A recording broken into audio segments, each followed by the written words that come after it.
Hello guys, welcome to miss fit ఫాటర్ channel. ఈరోజు వీడియోలో మీకు చెమటకాయలు చెమట పొక్కులు ఏ విధంగా తగ్గించుకోవాలో రెమెడీ చెప్తాను, అలాగే టిప్స్ కూడా చెప్తాను. ఖచ్చితంగా ఫాలో అవ్వండి. రిజల్ట్ అయితే చాలా ఫాస్ట్గా కనిపిస్తుంది. 1 టేబుల్ స్పూన్ కొబ్బరి నూనె, 1/2 స్పూన్ పసుపు కలిపి మనకి ఎక్కడైతే చెమట పొక్కులు వచ్చాయో అక్కడ అప్లై చేసుకొని ఒక 10 to 15 మినిట్స్ ఉంచేసి స్నానం చేస్తే చెమట పొక్కుల సమస్య పూర్తిగా తగ్గిపోతుందండి. సమ్మర్లో వీలైనంత వరకు కాటన్ డ్రెస్సెస్ వేసుకోండి. అవి కూడా బాగా లూజ్గా ఉండేవి, వదులుగా ఉండేవి వేసుకోండి. అలా అయితేనే మనకు చెమట అనేది తక్కువ పడుతుంది. పట్టిన చెమట కూడా కాటన్ వస్త్రాలు అయితే చాలా ఈజీగా పీల్చేసుకుంటాయి.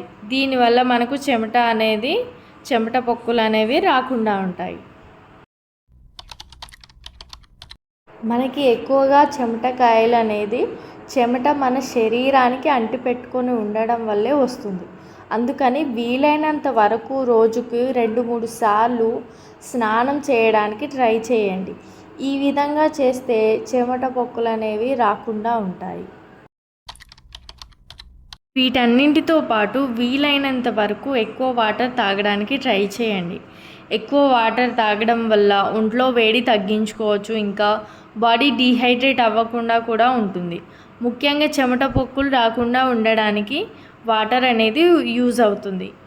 ఈ టిప్స్ అయితే ఫాలో అవ్వండి, చెమట పొక్కులు అనేవి రాకుండా ఉంటాయి. Thanks for watching my video.